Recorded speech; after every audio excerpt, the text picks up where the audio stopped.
ማርያም ግን ከመቃብሩ በስተውጭ እያለቀሰች ቆማ ነበረ። እያለቀሰችም ወደ መቃብር ውስጥ ተመለከተች።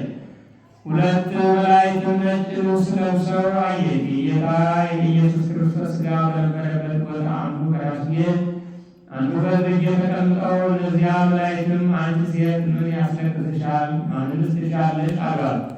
ጌታዬ ከመቃብር ውስጥ ወስደውታል፣ የወሰዱትንም አላውቅም አለቻቸው። ይህንንም ተናግራ ወደ ኋላዋ መለስ ብላ ጌታ ኢየሱስ ክርስቶስም ቆሞ አየችው። ጌታ ኢየሱስ ክርስቶስ እንደሆነም አላወቀችም። ጌታችን አምላካችን ኢየሱስ ክርስቶስም አንቺ ሴት ምን ያስለቅስሻል? ማንስ ትሻለሽ?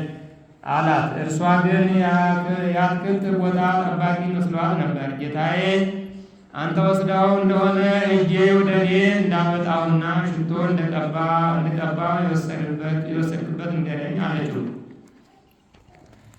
ጌታችን አምላካችን ኢየሱስ ክርስቶስም ማርያም አላት። እርሷም መለስ ብላ በዕብራይስጥ ቋንቋ ረቡኒ አለችው።